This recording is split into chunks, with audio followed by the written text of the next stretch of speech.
All right, folks, we are live. Want to make sure we got a few people coming in. I see 4 people showing up for this evening. First off, Happy New Year.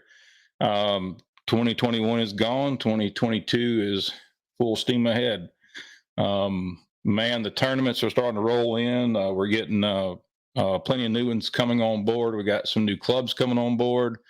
Can everybody hear me okay? Let me flip over to my comments, make sure that everybody can hear me. Hey, Steve Field, how you doing, buddy? Good seeing you, man. Hopefully you can hear me. Somebody give me a thumbs up. Yep, thanks. So yeah, 2022, full steam ahead. I spoke to several clubs over the past week, and man, we're starting to pick up steam, and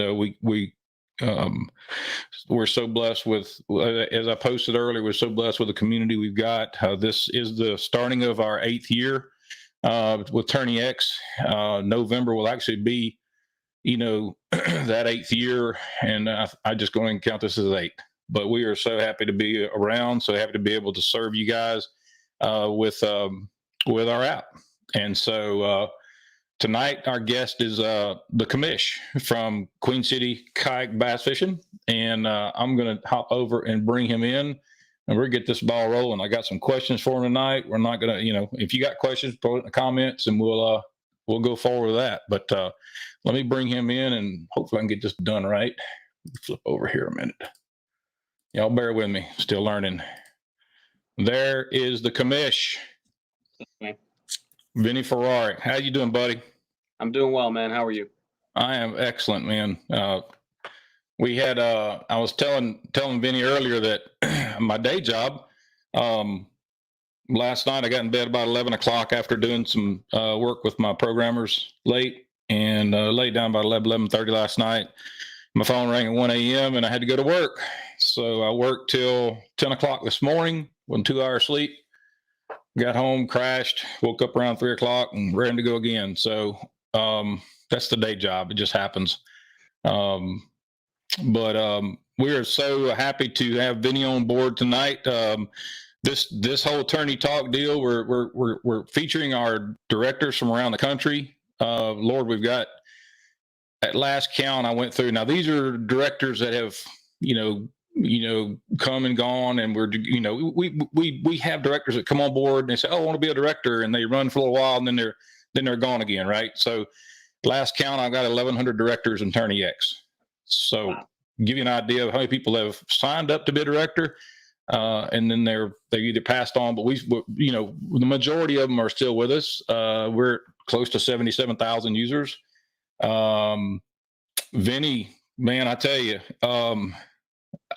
I want to share a little history with the folks out there between you and I. I know in the very beginning you were like dead set against this online stuff, and I gave it the red X. Look, man, I tell you, there was a time when I was scared to call Vinny. I swear I was scared to call the man because I was worried he was going to like chew my butt out or slap me or something through the computer. But the ice was broken, and it has been nothing but great stuff. I mean, I think I'll let him talk about that, about I want to know about like what's the group has done since you've come to Tourney X, since you're running the online platform. How's it been received? Those type of things, if you don't mind, just share that with the public. So. Yeah, so you hit the nail on the head there. Let me take a step back. I just want to say how grateful I am to be invited on the show, knowing you have 1,100 directors and 77,000 users, and you asked me to come on tonight is awesome. So thank you for that.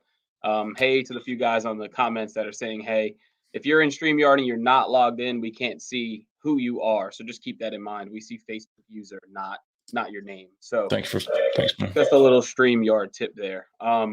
But yeah, I was not a believer of Tourney X. And I think part of that was we were a small group of guys getting together, forming a club or a series. And we were still in a position where money was not big. We didn't have support or sponsors. And we were able to judge fish the old school way with, passing your SD card or your smartphone across the table. And you get your 20 guys judge in an hour and you move on. So back in the day, I was always, why am I going to pay this guy this money to do what I'm doing?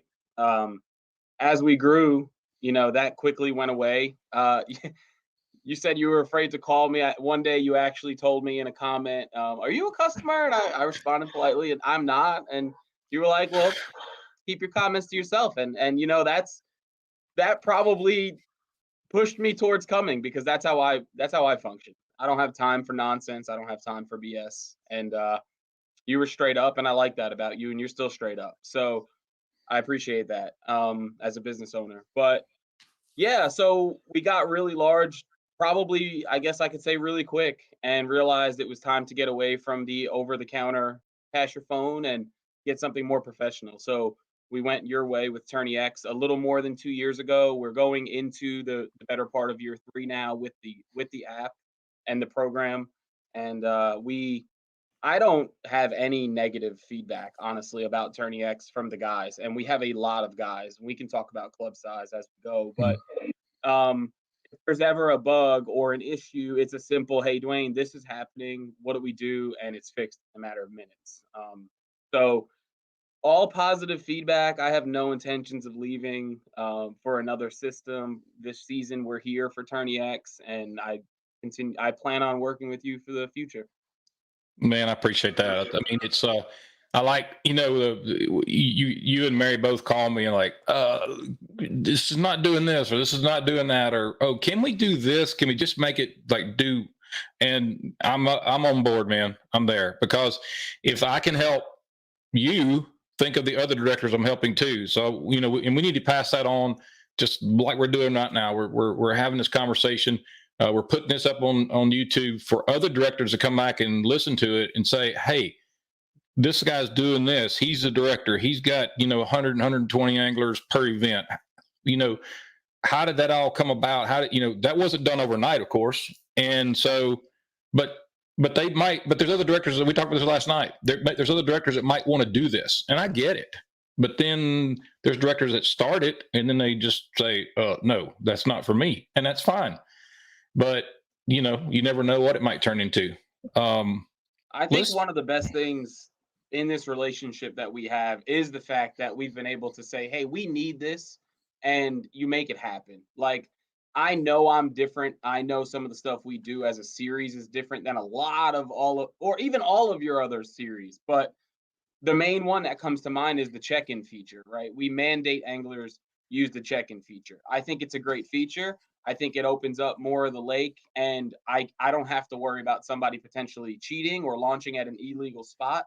But without that checkbox, it was a nightmare. So, I mean, it took you all of a couple conversations to add a checkbox in for the judges, and now it took our check-in time at the beginning of the tournament in half. We no longer have to make our own Excel spreadsheet.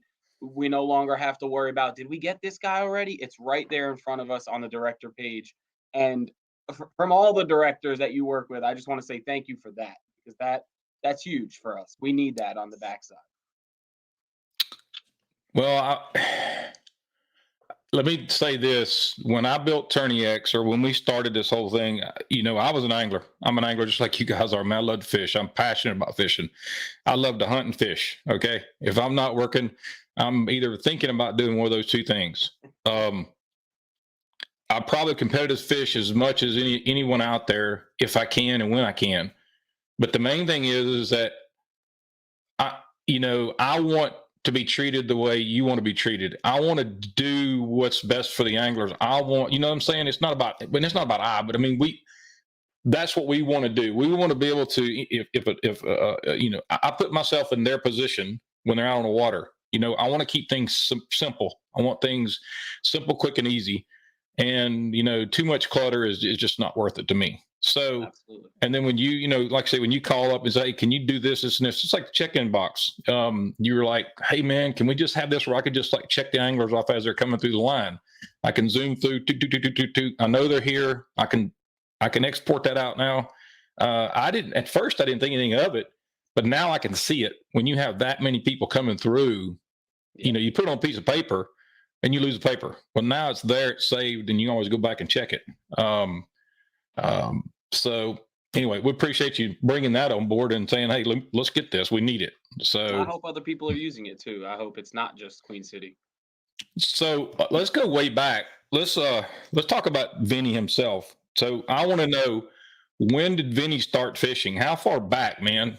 Because Man, you're like this. I remember. You remember I posted that picture that one day I took my hair and I wet my hair back, pulled it back. And I said, "This is," and I did that little shot. You remember that? yeah, dude. I mean, Vinny's this wild, flamboyant. He's that guy, right? And what I want to know is, let's go cut all that back. When did Vinny start fishing? When? Vinny grew up fishing in New York City with his dad, chasing flounder, what we called fluke. You guys down here in the South call them flounder. Fluke, bluefish, sea bass, a little bit of striped bass, weak fish, stuff like that. Me and my dad would go out on party boats, which is a boat of like 75 people. And when I was a kid, we would fish from 7 a.m. to 3 p.m. And then as I got older, it was like that next step, right? My dad was like, all right, well, we got to go on these night trips. And we would go from 7 p.m. to 3 a.m. So the times just switched. And we would chase bluefish. And we don't have bluefish down here in the Carolinas like the ones I used to catch. They were 4 feet long, 3.5 feet long, 15 pounds of just pure muscle. And then, so I did that my whole life living up north. You ate what you caught, and you went a couple times a year. It was not this obsessive hobby that it is now, where, like you see behind me. But I moved down here about in year 14. I'm in year 14 now of teaching. So I've been down here about 14 years. I picked up bass fishing probably the second year I moved down here to the South. I knew nothing. I mean, I don't claim to know anything now, but I knew nothing. Like nothing about bass fishing. It was the pond in my development where I moved and Google. And I went out and I learned, and I ran into some people on some golf courses that I was trespassing at, learned what a Senko was. You run out there and I mean, I still do it, but yeah, you run out there with a little worm. And so the guy was like, "Hey, take this pack of Senkos." And it was Gary Yamamoto Senkos. And I was like, "Well, what the hell do I do with this?" And he was like, "You wacky rig it." I was like, "Bro, I don't know what What? you're talking about, right?" Now you don't ever not have a wacky rig. So I learned what a wacky rig was, and I was like, "Oh my God, I can catch bass. Like I'm catching bass on artificial baits." And you do that for a few years, and my obsessive personality is like, well, what's the next step, right? I can't afford a boat. Well, what's the next step? And a coworker of mine was like, man, you got to get in a kayak. And I was like, kayak? What are you talking about? Like, I just moved here from New York City. You want me to get in a kayak? Like, so I bought my first kayak my daughter is 9.5 now, and I bought it about 6 months before she was born. So I think I'm right at the 10-year mark of being in the kayak fishing world. For the people who really have no idea who I am that are watching right now, I am a PE teacher, 14-year PE teacher. I'm a competitor in everything I do, not just fishing, everything. It doesn't matter what we're talking about. I'm going to be your best guest. That's how I live my life. So when I got the kayak, it immediately opened up this world of competition. And I think I think I jumped in a tournament the second week I was in a kayak. And again, no idea what I was doing, but jumped in. I actually cut a check that day with my two little keepers. And I mean, here we are 10 years later. I've been seriously competitive fishing now for about 8 years on the regional level, the local level, the regional level. And I do some national stuff with the Hobie series and maybe a little BASS this year as well. The best to my ability. Work is still work. So I think this is the first time I've ever seen you online where you're kind of relaxed. I mean, seriously, man. I mean, I see you. You're when you come online, it's like I'm Vinny the Commish. Leave me alone. This is what I got to do. You listen up. Be quiet. Whatever. That's the Vinny I've seen all for the past couple of years. This is the first time I've ever seen you on here that you just chilled, and it's yeah, good. It's good, man. Looks good on you. So thank you. I appreciate it, and I like being chill. And for the people who know me personally, I am pretty laid back. A lot of what you see has to be seen. It's the business side of the world, and you know we I have supporters who support Queen City and support me, and I have to give them what they pay for. And most of the time, they pay for professionalism and a nice round, nice product. So, but yeah, tonight it's Vinny, and it's not business related. So when did you like say, okay, I've been doing this for 9 years, 10 years. I've been fishing for bass for 9 years or 10 years. When was it that you said, oh, I'm going to become a tournament director? Oh, I'm going to be the guy over Queen City. I mean, hold on, let me pull that out. When did that happen? It happened pretty quick, and I've told this story before on different platforms, but I'll revisit it. So we just finished year 7 of Queen City. The year prior to it starting, a friend of mine at the time, his sister was diagnosed with stage 4 breast cancer. So we were like, hey, let's. They were like, can everybody donate $50? And I was a part of this small fishing club. Well, they have a good group of guys here in Charlotte.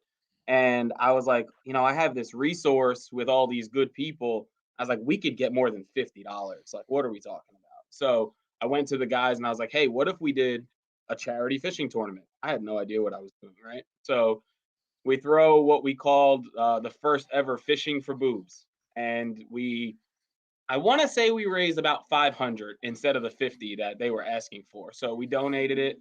The local tackle shop at the time threw in some gift cards. We had some prizes. And honestly, excuse me if I sound a little raspy. Um, that event is what sparked Queen City. I was like, we threw together a charity event in a matter of a couple weeks. We had, I don't know, maybe 30 guys at the time. And I was like, clearly this area, this part of the Carolinas wants this, needs this. So I took it upon myself to build something, what we call now a platform. And we started small, just like any other club does. And I learned as I went, and I took input from people who've been doing it. I took bits and pieces of trails that have been doing it. I changed a lot of things to fit me. As we stated earlier, I'm flamboyant and different. So, I can't be exactly like everybody else. We're still a freaking 4 fish limit. So, but I will say we're probably the only one on Tourney X rocking 4 fish every event. But there's always got to be a little bit different with me, pink and purple and teal, and so But it started small, 27 guys. It grew to 41 guys. It grew to 43 guys. Then I want to say it was 47 guys, and then the competitive me was like, "What do? We got to do something different." And that's when real money got involved, and we jumped from like 47 to 77. And How then many of those guys that originally that started are still with you? Just curious. I can't give you a number, but they're still here, man. They're still here. TJ Worrell, John Ladd, David Golding, Adam Fillmore, these guys are still here. Tim Sabella. We honestly, the core group has never left. I've never pushed them away. Luckily, I'm blessed to have them in my corner. Good friends, huh? They're friends. I can call them right now if I needed them, So having them as the nucleus of what we are has been huge for 7 years. And I think something that bred our success was staying fairly consistent over 7 years. I wouldn't say we've had any major changes in the negative, right? We've had major changes with payouts and size, but nothing that was ever like, oh God, this is the end of Queen City. Honestly, the scariest one was coming to you. That was the scariest one I've made.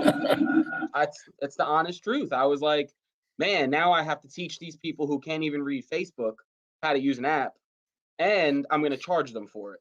So that was a big moment in what we are, and luckily it swayed in the way that now we're averaging 120 people a month.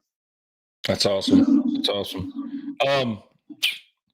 So I'm going down my list here because I was sitting there jotting this thing down when I was like dozing this morning at 2:00, 3:00. I got done with my work I had to do.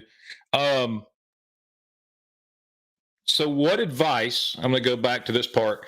What advice could you give new upcoming directors? Let's say, Well, you talked about that. We talked about it yesterday, day before on my drive home, and I said, I want to talk to you about new directors because I get it all the time. I get that they're coming on board.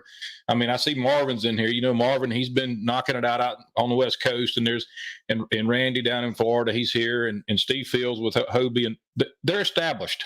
They're established, but we've got directors that are coming on board. They're like, and I've got 3 or 4 messages me today, and they're like, I want to start a tournament on Tourney X. Throw it out there. What do you do? So there's just so many layers to it. I think the first layer is, do you just want to host a tournament, or do you want to host a club or a series? I think that's number one. Just want to host a tournament, we can just go and host a tournament. If you want to host something that is going to dig its roots and stay here for a while, you need to take your time. Yeah, Santiago, a long time, buddy. I had to throw that one up. I think you got to be very black and white. And I think that's something I've been able to accomplish and stay with the whole time, right? If I make a rule, we're going to stick to the rule. There's not going to be any wavering. There's not going to be any, oh, but it's him, so we'll let this go. That's a good point, because I see a lot of people go, well, here's the rules. And two tournaments in, something happened that are like, oh, no, we don't like that rule. We're going to change it. Well, hold on. I think you need to let it ride and work itself out. But a lot of people make those changes, and then that comes back to bite them later. And then you're like, well, this guy here, he's just so I get that. It's hard too, but that situation you just brought up is hard, right? We're reactive in nature, right? So if I'll just go out and say it, if a cheater cheats, we want to build a rule to stop that cheater, right? But we have 70 million other rules to already have stopped that cheater. So sometimes you have to just let it ride, right? But sometimes when there's a better product, Attorney X, instead of judging over the table, it's okay to make the change, right? Going to a metal board instead of the whole hog trough situation. That was a move that I personally struggled to make mid-year, but it had to be done. So we did it. We didn't axe the hog trough right away. We put the metal in right away, and we let the hog trough fade away for another 7 months. Then we made it fully metal. But stuff like that is tough. Those are one-off situations where you as a director have to realize you've put yourself in a position to be the man, and now you have to make the man decision. And just being a director is not as easy as it sounds. That's what I want people to understand. It's not just,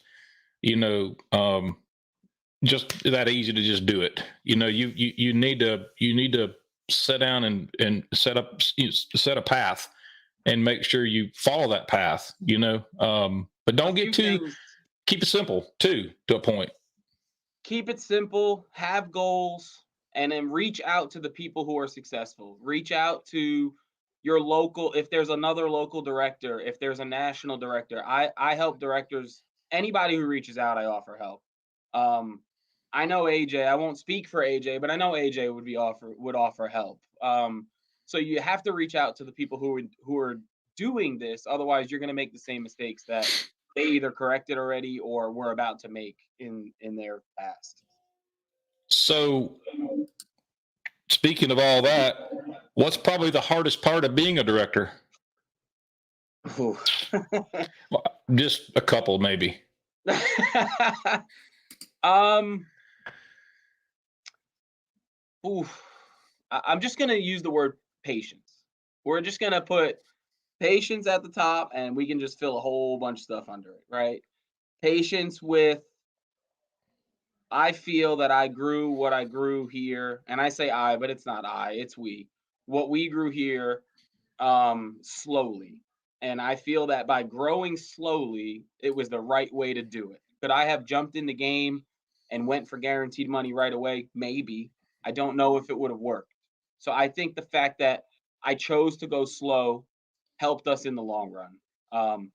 Patience with the new angler, the guy who has no idea what Tourney X is, the guy who has no idea what CPR format is. I had that guy on the phone today. He called me.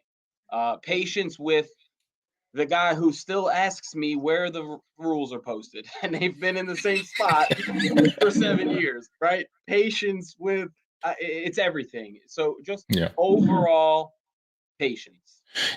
But when I first started Tourney X, I actually judged fish for one of the larger groups because they didn't have a judge. They didn't.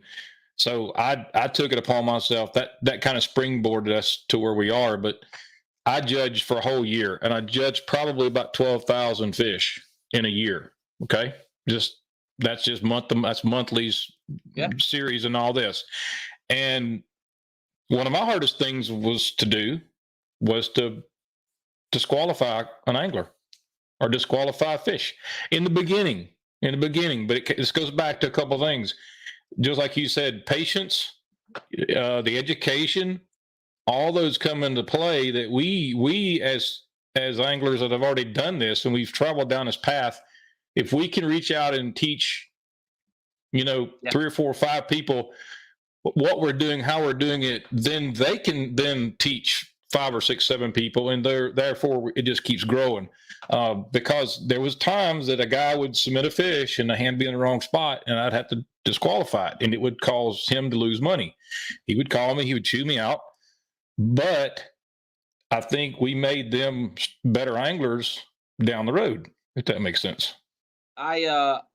We've been pretty fortunate with the people we've had to DQ, whether it's for an event or individual fish, with very minimal blowback. I think we do a pretty good job of force feeding the page everything the page needs. So by the time an event comes, you have seen how to measure a fish before that event. You have seen which ID card you need. You have seen what code.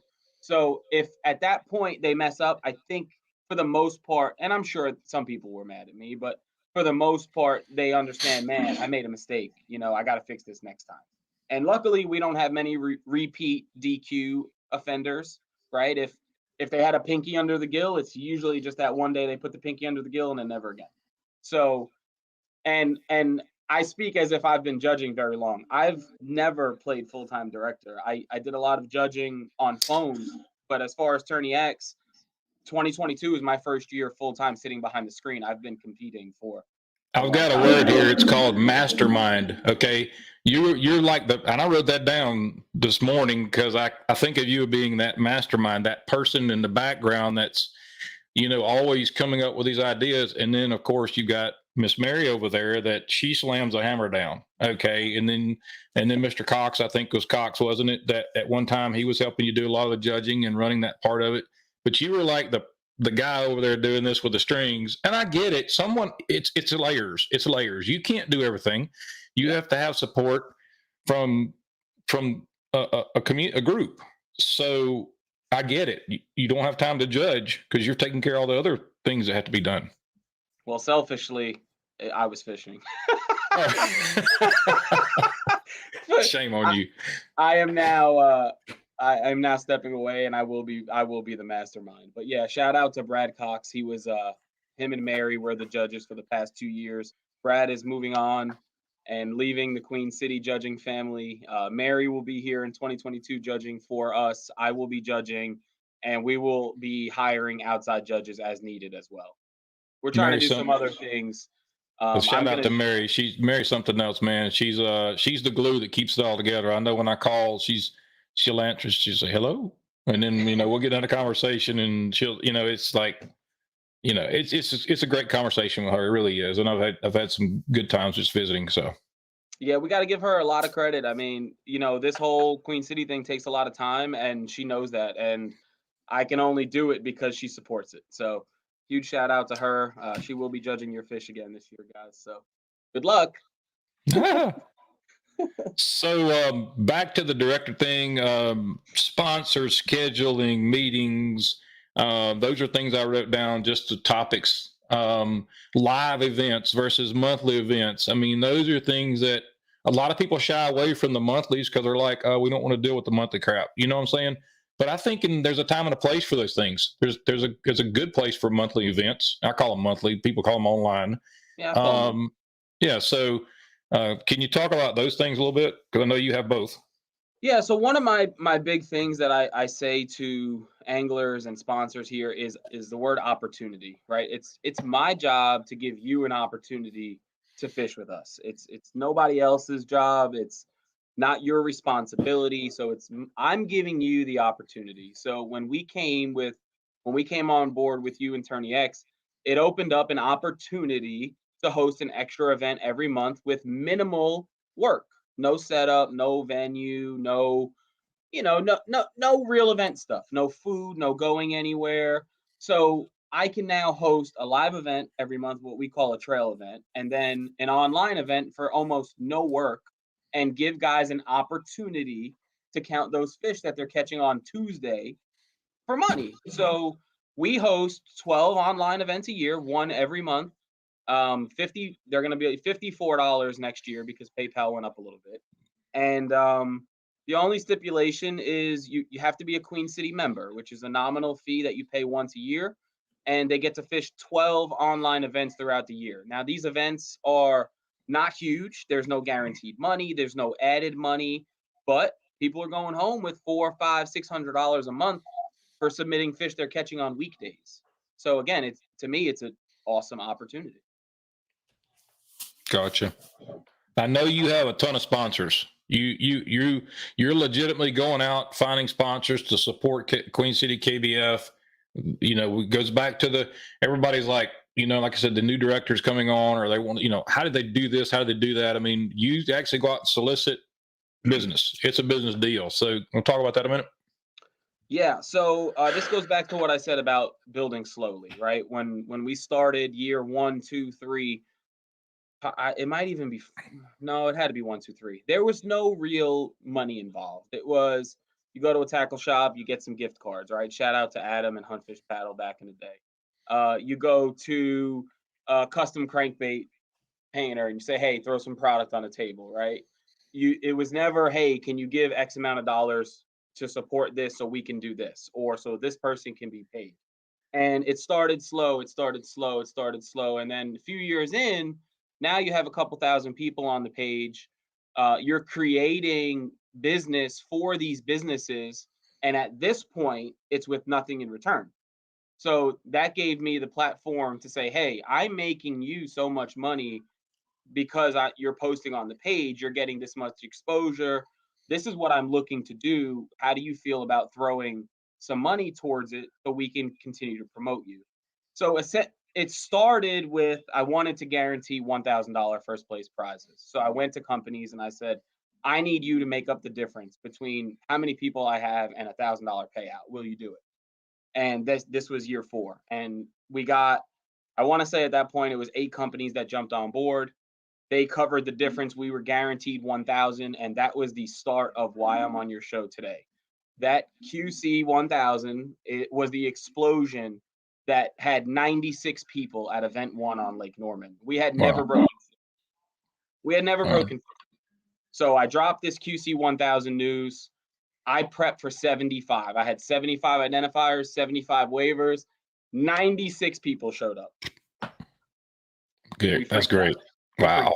So that was year 1. Then we bumped it to 1,100, then 1,200, and now we're jumping up to 1,500. So I no longer, as a director, and other directors who are listening, listen closely. I no longer go with a specific, this is where your money is going. I now sell marketing. So if you'd like to be on a banner that is going to create business for you, this is how much it's going to cost you. So it's just a marketing scheme. I'm no businessman. I am a teacher. I went to school for teaching. I have an education degree. But if you want to be front and center on something that's going to make you money, you have to pay for that. And that's the baseline, the foundation of what our banner is. As you dig deeper, the stuff you really don't see is the support of the anglers in your club actually giving an ROI to these companies, right? If you have an HVAC company that's supporting Queen City and you need HVAC work, we need you to go to that company. Don't go to Brothers or whatever else you see on Facebook, right? Go to the company that is supporting your fishing habit, because that's how next year that company is willing to come back, right? So it's all ROI. It's the stuff you don't see that I do behind the scenes, pushing. We always support who supports us is a really big hashtag on the page. If a plastics company is sponsoring a tournament, don't go out and buy Zoom. Go out and buy BizBaits, right? Support that company. So it's just a big round circle of everybody supporting everybody involved with the club or the organization. And I've had that exact conversation with two new directors in the past month, and told them, you know, it's marketing. It's no longer, hey, you're supporting this. It's marketing. But it doesn't happen overnight. That's Not just at like you all. said. Just like you said in the beginning, you were asking for whatever you could give us. Whatever you can give us, we're going to put you up there. We're going to say this this group, this company has sponsored us for these freebies, these things. Now go spend your money, and then it keeps snowballing and gets larger and larger and larger. But you can't just jump in and say, yep, oh, I want X number to give me $1,000. I'm gonna become a tournament director tomorrow. It doesn't happen that way, guys. It's not going to happen. The longevity happens slowly. If you want someone to come back year 2, it's a slow process. You have to make them money. Can I go find 10 new companies to give $500 every year? Probably. Will they come back year 2? Definitely not, because we didn't make them any money. They have no reason to come back. They lost $500. So brings up a good point. So how critical is it to source out your local people? I mean, like you said, your air conditioning companies, you can go out and find somebody that's on the West Coast to support you. I get that, and that's all cool. But do you see that sourcing out locally, that's in your local area, does that support you more than some of the others? Absolutely. We are very big on the local support here. We are the Carolinas. I mean, we are Charlotte. So we have a large group of people who create business. They spend money, right? We are the economy, right? We spend money. We need lures. We own houses. We own cars. So we are spending money in our local community. I'm not going to go to the big national brand that doesn't really care about Queen City and then try to force the angler to go care about that company. But if I have, and we'll just stick on the HVAC, shout out to Lowell and Jason, both with Queen City. If I have the local HVAC company fishing my series and we're supporting his business, it's going to work out, because Dwayne's going to call me when he needs a new compressor, and I'll be like, hey, Jason's right down the road. He's got you. So, and it's just that circle. And then next year, Jason, do you want to come back to Queen City? Of course, you sent me Dwayne, and you sent me him, and you sent me him. So local businesses, not only fishing related businesses, are the core to what Queen City is. And new directors, if you're listening, I definitely think that's the way to go. And that's exactly what I told the 2 new directors that I spoke to. That and one of them posted today a car wash. So nothing to do with fishing. But that's a great point. It's not only, in the fishing business. Years ago, all we thought was, let's target the fishing companies. Let's target the people that do what we do. It's not always those guys. It can be, car business, car washes, gas stations, mom and pop shops. They want to get in this thing too, because it's a circle. Like you said, it's a circle. So, so let's talk about this big bass deal you came up with. So, you want to talk about that, or can we? Oh, we can. It's public now. So, huge shout out to Native Watercraft. You guys don't know, I'm affiliated with Native Watercraft. I've been with Native Watercraft for, I want to say, over 7 years now. I'm lucky to be in the area that I'm in with Native, 2 hours up the road. They're built right here in Fletcher, North Carolina. We wanted to put something together tournament-wise through Native for a few years. It just didn't work. Timing was never right. Something got in the way here. This person left here. He changed positions. So this year, one of my fellow staffers, Chris, and now Marvin is here as well. Chris brought the tournament idea up the ladder at ICAST, and they loved it. And then Chris and I were messaging, and he was like, hey, why don't you try this format of the no limit MLF style with the Big Bass Power Hour? He's like, why don't you try this and let's see what happens? Well, before I could even try it, it had gone up the ladder at Native and they loved it. And we created this team and we put this series together. Again, that word is we put this group of tournaments together. So the test dummy event was December 4th here at Queen City Kayak Bass Fishing. We opened up 16 lakes, a ton of ramps, no limit, 14-inch minimum, with $1,000 paid back every hour for 8 hours. We ended up paying back about $11,000 in cash that day, and it was a blast. We had 124 anglers. Everybody had fun. We did a virtual weigh-in just like we're doing here on Zoom, and Native loved the fact that it was such a hit that we moved forward, and we're going to be putting 5 events on across the country next year. And Tourney X is going to make some modifications And to we are kind working, of, yep. It's nothing going to be extravagant, but we're going to kind of make a change to one of our leaderboards to accommodate for this big bass. So Yep. Some things will be hidden because of reasons. And so, it's big bass per hour. So it has to be. But stay tuned for that. So where do you go from here, bro? Where does Queen City go from here? What's the future? I just want to continue to be surrounded with good people, anglers and businesses. I would love to be working full time in this world one day, maybe.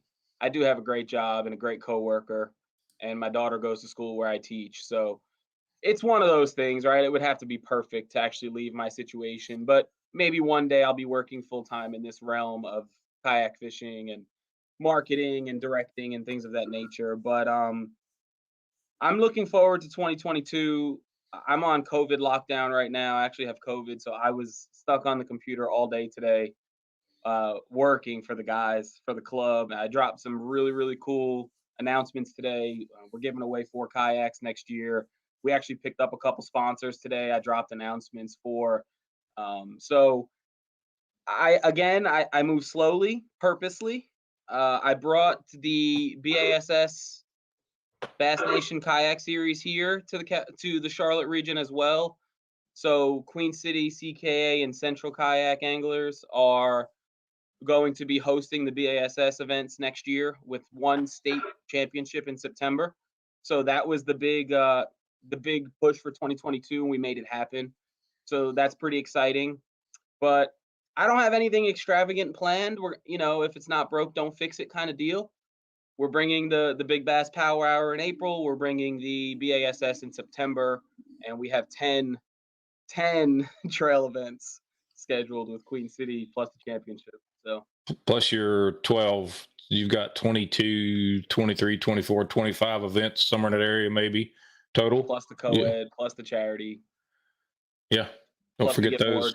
On a Sunday. Yeah. They just throw them together real quick. Yeah, I would say I host probably 30 or 40 a year. I usually fish 30 or 40 a year too, but this year will be a little different. Are you going to travel to the Hobies, man? I'm just curious. I know you did a few last year. We got to see you fish. What's up with that? Yeah, so I fished 5 last year. I fished Seminole, Watts Bar, Hartwell, Susky, and Pickwick. All brand new places for me. I ended up qualifying for the Tournament of Champions down in Eufaula. Standings don't show it, but I was less than a quarter inch from 5th place. I had 11.75 as my 5th fish on the second day. That didn't count. So, I would have cut a nice check if that was a keeper, but what can you do? But yeah, I have intention of being out there again. I have 4 on my radar. Eufaula. I'm co-hosting one at Santee with Hobie and Queen City. We're lucky enough to work with AJ every year. I'll be up at the Susky for sure. Chick, and if I'm absolutely insane, I'm gonna make the 16-hour drive to New Hampshire and fish. No, is it New Hampshire? Yeah, New Hampshire, and fish. I don't even know what lake it is up there, but it's in June and I'm off work. So the negative about everything I just said is that I got quarantined today and I'm forced to use days to stay home this week. So oh man, I don't really know. I took a week for the TOC. I'm being forced to take a week now. So I don't really know what that's going to do for my 2022 fishing plans, but I do intend to be out there trying to make that TOC again. So this is what I like about some of the directors we've got, and I can name off, my gosh, I can name off a ton of them, that not only are they directing these events, they're fishing. Okay. They're part of it. They're part of what we're doing here. Uh-oh, here comes something. Well, that's all I cared about when I went to Eufaula. Oh, AJ's watching. TOC, huh? That's all I cared about. That cup right there. Sweet. That's like a $5,000 cup. But it's like I said, it's the cool part. Looking at all these people over here on the right hand side. Randy fishes, Marvin fishes, Santiago fishes, you fish, I fish. We direct tournaments. We're involved. If any of these new people that are out there listening want to get involved with any of this, call one of us. Call us. Look, I'm not like some other business owners. I run 3 jobs. I have 3 jobs. Okay. I have a day job. I work 8 hours a day, 5 days a week, just like everybody else does mostly. I'm on call 1 night a week. I operate on Tourney X, and I have a web design company. So, and I have a life, and I fish, and I hunt, and I have a wife, and we're all busy, and we get that. But I'm never too busy not to take a phone call, right? I know that if I call Vinny, he's going to answer the phone. If I call Marvin, Marvin always answers the phone too, by the way. If I call Santiago, he's going to call me back, or he's going to answer. But we're never too busy that we can't pick the phone up and say, hey, what can we help you with? Or do you just need to vent? Do you need to, whatever? Because there's times we do need to vent and, get some of this off our chest. And we certainly appreciate, the community we have and the availability of that. So, well, look, man, we've been on here about 47 minutes. This has been a great show, dude. I'll tell you, I was a little worried. I was actually more worried about bringing you on than you were worried about me throwing a curveball at you or something. Oh, man. No, listen, anytime you need somebody to fill in and run his mouth for a little while, you just let me know. Absolutely, man. We appreciate it. So I'm going to throw a shout out for Vinny tonight. And I want to throw a quick shout out for next week. Just so you know, we're going to have Josh Booth on the air with the All-American. He's got All-American up there. He's got Moyak. And we're going to have him on next Tuesday at 7:30 Central. Thank you all for coming tonight. This is what it's all about. Share this up if you don't mind. Get it around around Facebook and YouTube, what have you, so people can come in and listen to what Vinny had to say. From where Vinny came from to where he is now. The community he's grown in that area, the sponsorships he's dealing with that he's got. You did a great job, man. I appreciate it. Can I just say one more thing? Yeah, man. If you are a new director and you're watching this and you need help with something, you can reach out to me on Facebook Messenger. Vinny Ferreri is the easiest way to get me. If you're a new director or a new angler and you just want to kind of watch, Facebook took away all privacy things, so you can just jump on Queen City Kayak Bass Fishing and stalk us down and just see what we do and take it, right? They told us in college as teachers, you beg, borrow, and steal everything. So if you see something you like, do it. So if you have questions about things that you want to run with your series, I'm here to answer them. Just let me know what you need. Sounds good, bud. Thanks again for coming, and maybe we'll do this again sometime. Maybe later on in the year. I want to bring you back on and see how you've been doing, see how the group's going, see what some plans are for 2023. I think 2022 is going to be a hell of a good year. I really do. So. I'm looking forward to it. Goals for 125 a month. That's the goal. Well, I got a phone call today from another, potential customer. I think Hobie's in again. I hope. We talked to him today and everything's good, but his goal is 130. So maybe we got some competition to see how these events turn out. But once again, thanks for coming on and being with us and shooting the bull. And we really enjoyed it, buddy. Have a good night, buddy. Get some rest. All right. Thanks, man. Have a good one. Bye.